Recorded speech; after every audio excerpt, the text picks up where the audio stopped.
오늘 말씀의 제목은 예수님을 만나다 거라사인. 본문은 누가복음 8장입니다. 예수님을 만나면 구원받습니다. 회복됩니다. 변화됩니다. 새로운 삶이 시작됩니다. 예수님을 만나면 생명과 평안과 자유와 행복을 누리며 살 수 있습니다. 모든 선한 것, 모든 아름다운 것, 모든 좋은 것이 예수님으로부터 나옵니다. 여러분, 예수님을 만나세요. 예수님을 만나서 예수님으로부터 오는 이 모든 복을 받으시기를 바랍니다. 오늘 설교는 예수님을 만난 한 사람의 이야기입니다. 요한계시록 강해를 계속하면서 하나님 나라는 로마 제국과는 다르다. 하나님 나라는 로마 제국과 반대다. 하나님 나라가 로마 제국과 충돌된다. 결국 로마 제국은 망하고 하나님 나라는 영원하다. 피라미드의 제일 꼭대기에 있는 로마 황제가 아니라 십자가에서 죽임당하신 어린 양 예수 그리스도가 이겼다. 황제 숭배를 거부하고 어린 양 예수 그리스도를 예배하라. 이런 메시지를 많이 들었습니다. 사순절을 지나고 있는 요즘, 그렇다면 예수님이 보여주신 하나님 나라는 어떤 나라인가? 하나님 나라는 로마 제국과 어떻게 다른가? 예수님은 어떤 분인가? 앞으로 세 번의 설교를 통해서 누가복음이 보여주는 예수님을 만나기를 원합니다. 왜 하필이면 누가복음인가? 예수님을 만나기 위해서 마태, 마가, 누가, 요한 네 개의 복음서를 보면 되는데 그 중에서 왜 하필이면 누가복음인가? 누가복음은 로마 제국에 임하는 하나님 나라라는 주제에 대해서 관심이 많기 때문입니다. 잘 아시는 것처럼 사도행전과 누가복음이 세트죠. 이 누가복음과 사도행전을 누가 썼습니까? 여러분 잘 아시는 것처럼 누가가 썼습니다. 여러분, 누가는 바울의 동역자이지 않습니까? 바울과 팀이었습니다. 그런데 사도행전을 보면 이 바울 팀이 터키와 그리스 지역에 복음을 전파하고 그 지역에 교회를 세웁니다. 그리고 마침내는 어디로 갑니까? 사도행전의 끝을 보면 이 바울팀이 로마로 갑니다. 이 사도행전의 최종 종착지가 로마입니다. 그러므로 사도행전은 예수님의 하나님 나라 복음이 갈릴리에서 시작된, 예루살렘에서 시작된 하나님 나라 복음이 로마 제국의 심장부를 향해 나아가는 말씀이라고 정의할 수 있습니다. 그러니까 누가는 누구보다 로마 제국 안에서 하나님 나라 복음이 어떻게 시작되고 어떻게 충돌하고 어떻게 확장되어 가는지에 대해서 관심이 많습니다. 그래서 누가복음을 보는 겁니다. 누가복음에는 로마 사람 혹은 로마와 연관된 사람들이 자주 그리고 비중 있게 언급됩니다. 우리 화면을 보시겠습니다. 일단 이 누가복음의 제일 시작 그리고 사도행전의 시작이 데오빌로 각하에게 하면서 시작이 됩니다. 여러분, 여기 이 각하라고 하는 것은 이 총독 같은 그 정도 급의 로마 관료나 로마 귀족에게 붙이는 호칭입니다. 자, 그 다음에 또 보니까 이 누가복음에는요, 누가복음은 다른 복음서와는 달리 로마 황제의 이름이 직접적으로 명시되어 있습니다. 그래서 예수님이 탄생하실 때 로마 황제는 아우구스투스 황제였다. 그리고 세례 요한이 활동할 때, 또 예수님이 공생애를 시작하실 때는 티베리우스 황제 때였다 하고 로마 황제의 이름이 직접적으로 언급되어 있습니다.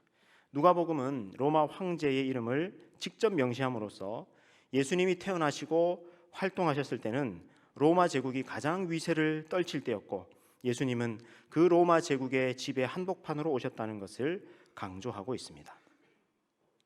또 누가복음에는 세례 요한이 사람들에게 회개하라고 외칠 때 세리들과 군인들이 와가지고 우리는 무엇을 하리까 하면서 질문하는 장면이 나옵니다. 여러분, 이 세리들, 군인들이 어떤 사람입니까?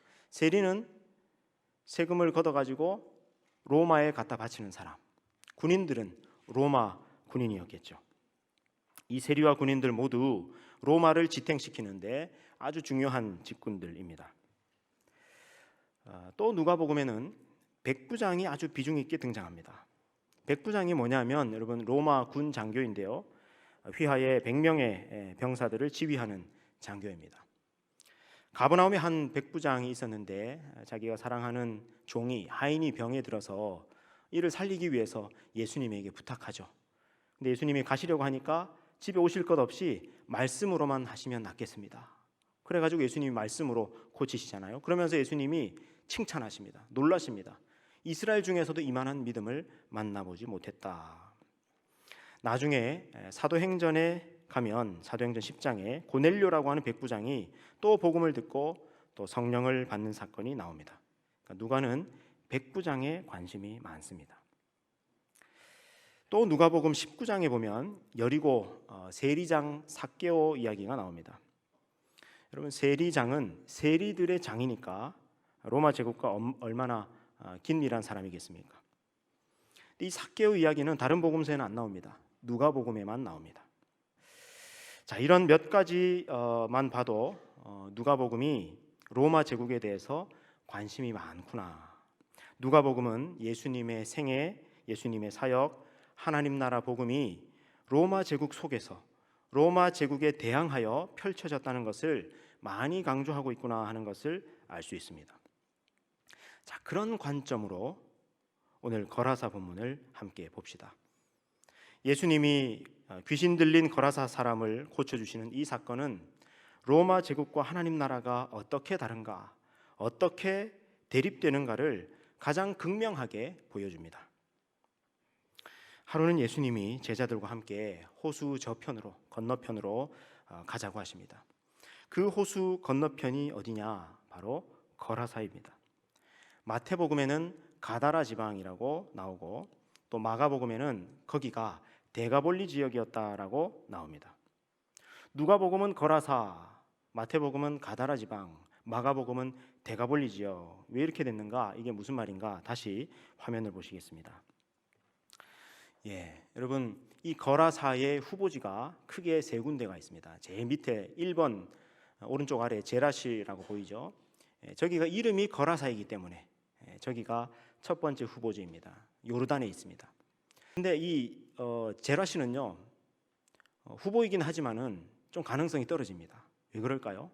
갈릴리에서 일단 너무 멀죠. 오늘 본문에 우리가 읽었습니다만 예수님이 거라사인을 고치실 때 그 귀신들이 돼지떼에게 들어가잖아요. 그 돼지떼가 어떻게 해요?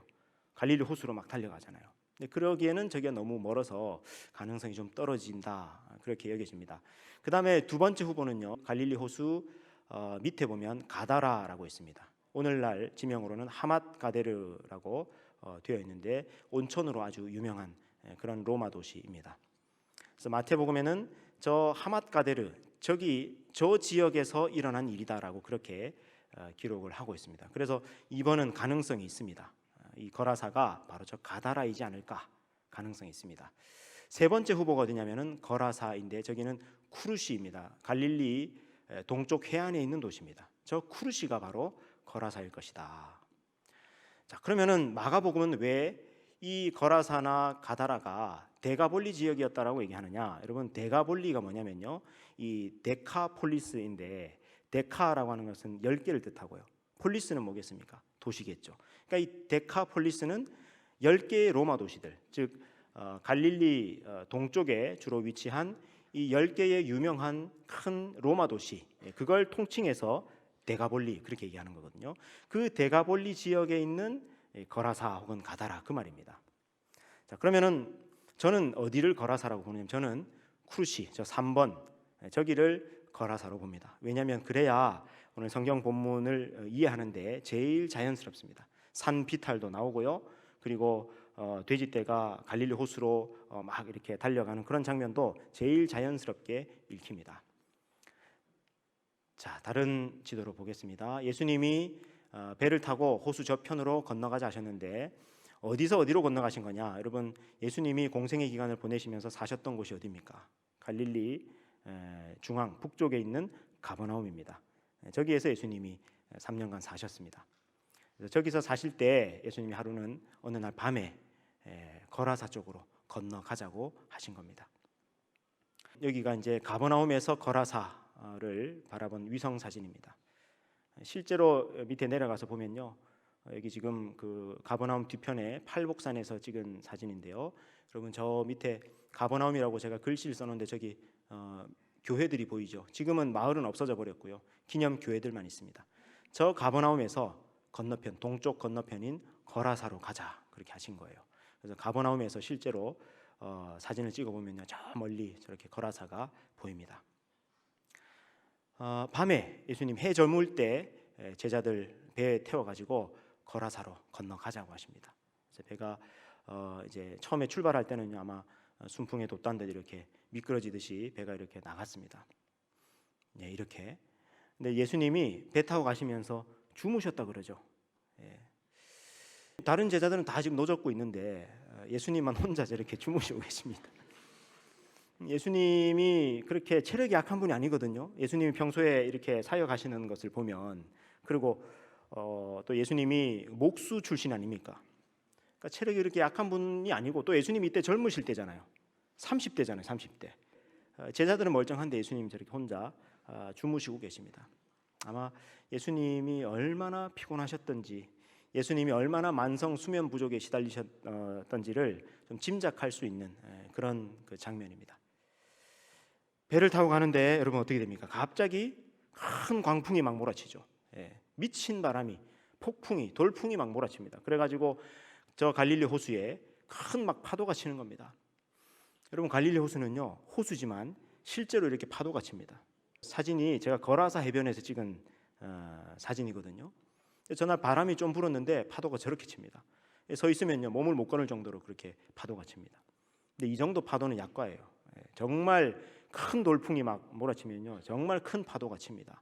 왜 그러냐면 갈릴리의 해발 고도는 마이너스 200m예요. 근데 저 뒤에 아주 높은 산, 눈으로 덮인 산이 보이죠. 저 산이 무슨 산이에요? 헤르몬 산이라는 산인데 저 산은 2,800m 정도 됩니다. 그러니까 갈릴리는 이렇게 마치 그 그릇을 이렇게 둔 것처럼 푹 꺼져 있고, 주변에 여러 고원들이 있고 헤르몬 산이 있기 때문에 저 북쪽에서 차가운 바람이 가끔씩 내려오면요, 저 차가운 바람이 갈릴리의 따뜻한 바람하고 만나가지고 큰 돌풍이 막 일어나고 하는 일들이 있다 그럽니다. 그래서 이제 배를 타고 가는데 지금 막 그 파도가 치면서 배에 막 물이 막 그 들이치고 그러는 겁니다. 그런데도 예수님이 주무시고 계세요. 대단하지 않습니까? 여러분 웬만큼 좀 이렇게 졸다가도 물이 막 들이치면 깰 것 같은데 예수님이 깨지 않습니다. 얼마나 피곤하셨던지. 근데 이제 막 그 물이 너무 많이 들어와가지고 배가 막 잠기기 일보 직전이에요. 그러니까 제자들이 예수님 막 다급하게 깨워요. 예수님, 예수님, 우리가 죽게 되었습니다. 보세요, 제자들이 나와 깨워 이르되 주여 주여 우리가 죽겠습니다. 그러니까 예수님께서 그제서 이제 잠을 깨셔가지고 바람과 파도를 꾸짖으십니다. 잠잠하라, 고요하라. 그러니까 즉시 바람이 그치고 파도가 잔잔해진 겁니다. 그리고 제자들에게 말씀하시죠. 너희 믿음이 어디 있느냐? 그러자 제자들이 야, 도대체 이분이 누구이기에 바람과 파도도 예수님의 말씀에 순종하는가 하는 이야기를 합니다. 자, 그리고 이제 파도가 잔잔해지고 거라사 해변에 도착합니다. 여기가 실제로 거라사 해변에서 찍은 사진입니다. 저 뒤에 산비탈이 있죠. 저 산비탈 어딘가에 그 귀신 들린 사람이 있었던 겁니다. 오늘날에 가보면요, 쿠르시라고 이렇게 되어 있는데 비잔틴 시대 때 예수님의 치유를 기념하면서 기념교회가 세워진 그 흔적이 지금 남아 있습니다. 이 쿠르시 그 기념교회도 최근에 발굴이 된 겁니다. 근데 이 기념교회 오른쪽 보면은요, 저 산비탈이 있는데 저 언덕 중턱에 보면은요, 여러분 제가 빨간색으로 표시해둔 돌무더기 같은 것들이 있습니다. 저를 가까이서 보면요, 이렇게 되어 있는데 돌무더기 있을 뿐만 아니라 저기 산 중턱에 아주 자그마한 예배당이 거기에 만들어져 있어요. 그래서 왜 산 중턱에 이렇게 만들어져 있을까? 그래서 사람들이 생각해 보니까 아무리 봐도 저기가 바로 예수님이 그 귀신 들린 사람을 고쳐주신 장소인가 보다 하고 이제 그렇게 추정하는 그런 곳입니다. 저 위에 올라가 보면요, 저 산비탈 위에 올라가 보면 이렇게 보입니다. 이 산비탈 어딘가에 귀신 들린 사람이 이제 있었던 거죠. 예수님이 이 거라사에 도착하자 귀신 들린 사람 하나가 있었는데 이 사람이 얼마나 흉악한 귀신에 들렸던지 옷을 입고 있지 않습니다. 그리고 집에 사는 것이 아니라 무덤 사이에서 지냅니다. 그리고 이 사람이 얼마나 흉포한지 사람들이 이 사람을 제어하려고 쇠사슬로 묶어놓으면요, 그 쇠사슬을 끊어버립니다. 그리고 이 사람이 이 무덤 사이에서나 혹은 산에서 막 괴성을 지릅니다. 그리고 어떤 때는요, 돌로 자기 몸을 막 찍으면서 그렇게 자해를 하기도 합니다. 무시무시하지 않습니까? 여러분, 이렇게 흉악한 귀신 들린 사람 혹시 본 적 있습니까? 영화에나 나올 법하지 않습니까? 이 사람이 예수님을 보자 예수님께 달려와서 엎드립니다. 지극히 높으신 하나님의 아들 예수여, 나와 당신이 무슨 상관이 있나이까? 나를 괴롭게 하지 마옵소서 하면서 큰 소리로 부르짖습니다. 여러분, 아직 사람들은 예수님이 어떤 분인지 잘 모르는데 귀신은 아주 귀신같이 알죠. 예수님이 지극히 높으신 하나님의 아들 맞잖아요, 그죠? 그렇게 알아보면서 예수님께 옵니다. 당신이 나와 무슨 상관이 있나이까? 나를 괴롭게 하지 마옵소서. 예수님이 아마 배 타고 오시면서 그랬는지 혹은 귀신 들린 사람이 예수님께 나올 때 그러셨는지 모르지만 예수님이 이미 그 귀신에게 그 사람에게서 나오라고 명령을 하셨습니다. 이제 곧 쫓겨날 것을 안 귀신이 예수님께 굴복합니다. 그러자 예수님이 이 귀신의 이름을 묻습니다. 내 이름이 무엇이냐? 여러분, 예수님이 많은 그 귀신들을 쫓아내셨는데 다른 귀신들 쫓아내실 때는요, 이렇게 이름을 묻지 않으십니다. 여기서만 이름을 묻습니다. 내 이름이 무엇이냐? 아마 예수님이 이 거라사 귀신의 이름을 드러내는 것이 의미가 있다고 생각하셨던 것 같습니다. 여러분, 누가복음 8장 30절을 같이 읽겠습니다. 시작. 예수께서 내 이름이 무엇이냐 물으신즉 이르되 군대라 하니 이는 많은 귀신이 들렸음이라. 아멘. 그 귀신의 이름이 뭐라고요? 군대. 저게 원어에 보면은 레기온이라고 되어 있습니다. 여러분, 레기온이 뭐냐면은 이게 5,000명 정도 되는 로마 군단을 뜻합니다. 많은 귀신이 들어있다. 근데 그 이름이 레기온이다. 5,000명의 로마 군단이다. 그런 걸로 유추해봐서 이 사람 안에 귀신이 몇 마리 들어있던 거예요. 5,000마리나 들어있었을 것이다. 이렇게 우리가 유추할 수가 있겠죠. 이 귀신의 이름이 로마 군단이었다는 것이 의미가 있습니다. 자, 그러자 귀신들이 제발 자기를 무저갱에 들어가게 하지 말아달라고 예수님께 간청합니다. 여러분, 무저갱이 나왔습니다. 혹시 기억납니까?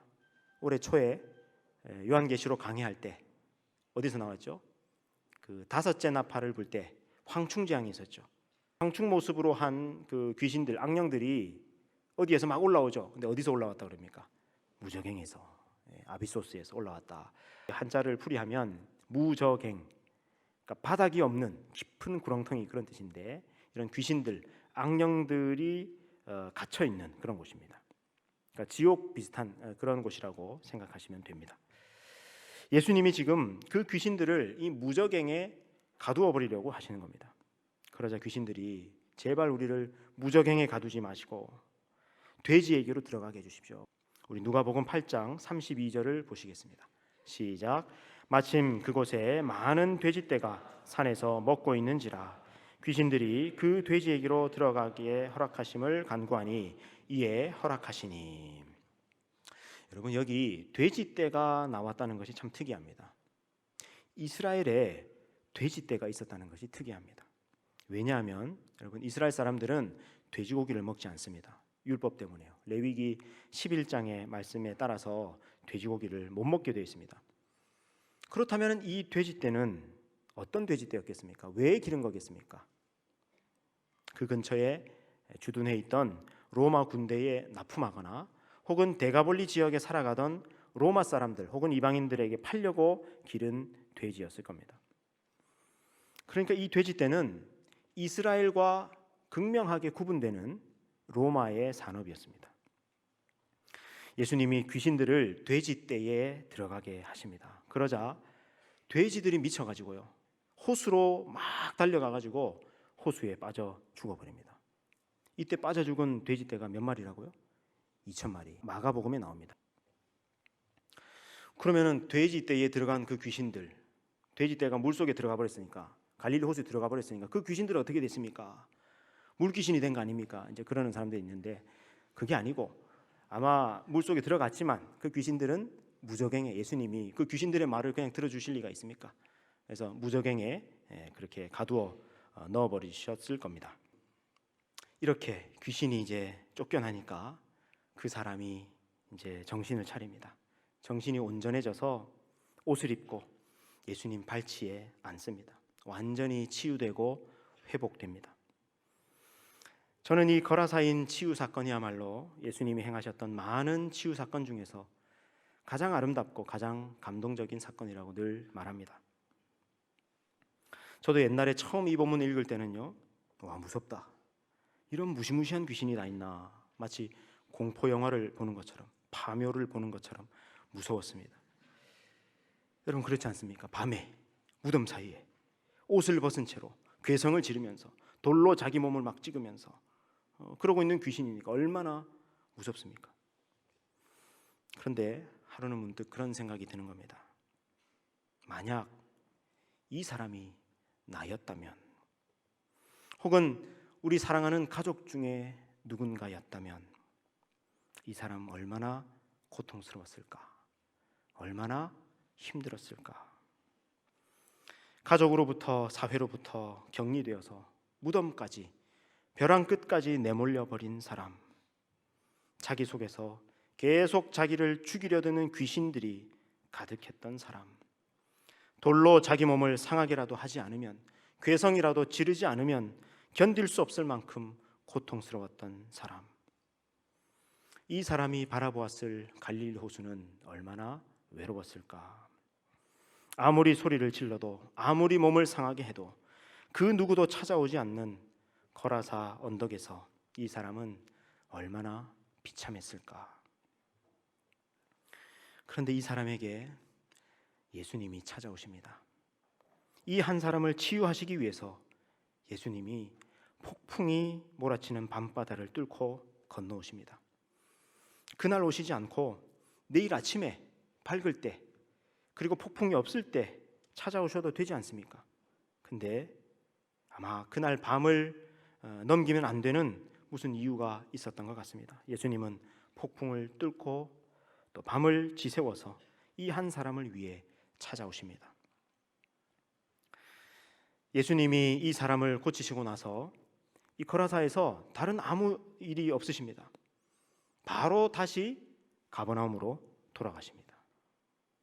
그렇다는 얘기는 예수님이 순전히 이 한 사람만을 위해서 거라사로 오신 겁니다. 저는 오직 이 한 사람만을 위해서 폭풍 치는 밤바다를 뚫고 오시는 예수님을 보고, 만약에 온 세상에 나 혼자만 있었어도 예수님은 나 한 사람만을 위해서 오셨겠구나. 예수님은 나 한 사람만을 위해서라도 십자가를 지셨겠구나 싶었습니다. 예수님께 고침받고 나서, 귀신이 쫓겨나고 나서 이 사람이 얼마나 좋았을까요? 이 사람이 정신이 온전해져서 다시 옷을 입고 예수님의 발치에 앉아 있습니다. 저는 이 장면, 이 사람이 정신이 온전해져서 다시 옷을 입고 예수님의 발치에 평온하게 앉아있는 이 장면이 너무너무 감동적입니다.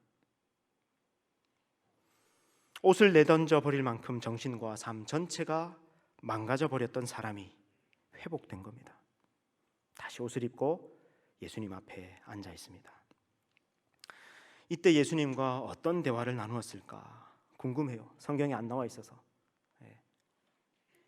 아마 예수님이 한없이 따뜻한 시선으로, 또 환한 얼굴로 그 사람 바라보면서 위로해주고 격려해주고 축복해주시지 않았을까. 자, 그런데 이렇게 감동적이고 따뜻하고 가슴 뭉클한 장면에 찬물을 끼얹기라고도 하듯이 성경 본문에는 그 데가볼리 지역에서 찾아온 사람들의 차가운 반응이 이어집니다. 돼지떼를 치던 사람들이 이 벌어진 일을 보고 자기 마을에 가서 알립니다. 아마 자기 주인에게 알렸겠죠. 2,000마리가 죽어버렸으니까 해명을 해야 될 거 아닙니까? 무슨 놀라운 일이 벌어졌습니다. 큰 일이 벌어졌습니다 하고 얘기했을 거 아닙니까? 그러자 사람들이 와요, 예수님께. 그리고 이 거라사인이 있는 곳으로. 근데 여러분, 이 사람들이 예수님에게 와가지고 뭐라고 말하죠? 예수님 보고 예수님 여기서 떠나주십시오, 그렇게 말합니다. 여러분, 이게 너무 충격적이지 않습니까? 예수님 떠나주십시오. 너무너무 차가운 말입니다. 그 지역에서 모르는 사람들이 없었을 만큼 흉악한 귀신 들렸던 사람이 이렇게 온전해졌으면 와가지고 정말 하나님께 영광을 돌린다든지, 혹은 기뻐한다든지, 혹은 감사한다든지, 혹은 축하한다든지, 이런 반응이 그래도 조금은 나올 법한데 전혀 없습니다. 이 사람이 치유되고 온전해지고 회복된 데는 관심이 전혀 없습니다. 예수님 여기서 떠나주십시오. 왜 예수님 보고 떠나달라고 했을까요? 또 돼지떼들 죽을까 봐, 그거였습니다. 데가볼리 지역 사람들의 오로지 관심은 돈이었습니다. 한 사람이 온전해지고 회복되고 치유되고 이런 거는 관심이 없었습니다. 전혀 중요치 않았습니다. 이 사람들의 오로지 관심은 돈이었습니다. 여러분, 데가볼리 지역 사람들의 이 반응이 로마 제국이 어떤 나라인지를 극명하게 보여줍니다.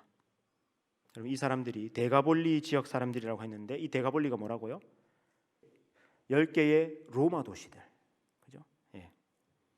그러니까 이 데가볼리 사람들은 철저히 로마 제국의 가치를 따르고 로마 제국의 가치를 숭상하면서 살아가던 사람들이었습니다. 여러분, 로마 제국이 어떤 나라입니까?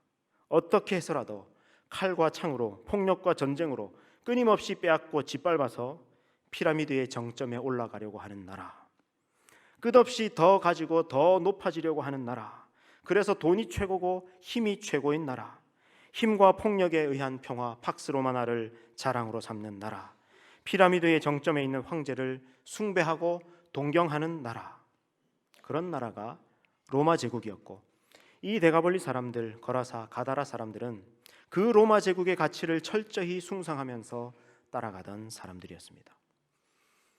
한 사람이 치유받은 것 안중에 없습니다. 오로지 돈만 보입니다. 그래서 예수님 보고 떠나시라고 한 겁니다. 여러분, 이 거라사인에게 들려있던 귀신들의 이름이 뭐라고요? 레기온, 로마 군단이었다는 것이 의미심장하죠. 로마 군대가 무엇입니까? 로마 군대는 로마를 만들고 또 이 제국을 유지하는 토대요 동력이지 않습니까? 이 귀신들의 이름이 로마 군단이었다는 것은 이 사람이 바로 그 로마 제국의 가치, 로마 제국의 폭력, 로마 제국의 체제에 짓밟혀서 벼랑 끝까지 내몰린 사람이었다는 것을 말하고 있는 것은 아닐까요? 그러면 돼지떼 2,000마리가 갈릴리 호수에 빠져 죽은 이 사건의 의미도 우리가 좀 짐작할 수 있겠죠. 예수님이 만약에 그 귀신들을 그냥 무저갱에 집어넣는 것이 목적이었다면, 귀신들은 영적인 존재니까 바로 무저갱에 던져버리면 될 거 아닙니까? 돼지떼 2,000마리가 왜 죽게 합니까? 근데 여러분, 아까 돼지떼는 뭐라고요? 이스라엘과는 극명하게 구분되는 로마 제국의 산업이었습니다. 로마 제국 사람들을 위한 음식이었습니다. 로마 군단이라고 이름하는 귀신들이 로마 제국의 산업을 상징하는 돼지떼에 들어가서 갈릴리 호수에 빠져 죽었다. 이것은 그 사람을 짓밟았던 로마 제국을 반대하시고 또 심판하시려는 주님의 메시지가 아닐까요? 예수님은 로마 제국의 위세와 살기가 등등하던 데가볼리 지역 거라사로 가셔서 하나님 나라가 어떤 나라인지를 친히 보여주셨습니다. 예수님이 어떤 왕이신지를 보여주셨습니다. 예수님이 보여주신 하나님 나라는 어떤 나라입니까? 로마 제국에 짓밟혀 벼랑 끝에 내몰린 사람의 고통을 외면하지 않는 나라, 한 사람을 살리기 위하여, 한 사람을 구원하기 위하여 폭풍 치는 밤바다를 뚫고 찾아가는 주님의 나라. 돼지떼 2,000마리의 값어치보다 한 사람의 생명의 값어치가 더 무거운 나라. 이것이 예수님이 보여주신 하나님 나라입니다. 예수님을 만난 거라사이는 이제 로마 제국에서 구원받아서 하나님 나라 백성으로 살아갔을 겁니다. 사랑하는 여러분, 오늘 이 말씀을 통해서 찾아오시는 예수님을 만나실 수 있기를 바랍니다. 혹시 우리 가운데 이 거라사인처럼 고통스럽고 비참한 상황 가운데 있는 사람이 있습니까? 우리 예수님께서, 거라사인에게 찾아가셨던 예수님께서 찾아가 주시기를 바랍니다. 거라사인을 고쳐주셨던 예수님께서 여러분을 고쳐주시고 회복시켜 주시기를 바랍니다. 예수님이 회복시켜 주셔서 몸과 마음과 삶이 온전해지기를, 그래서 평온하게 주님의 발치에 앉게 되기를 주님의 이름으로 축복합니다. 그리하여 사랑의 나라, 평화의 나라, 생명의 나라, 하나님 나라 백성으로 살아가시는 저와 여러분 되시기를 주님의 이름으로 축원합니다.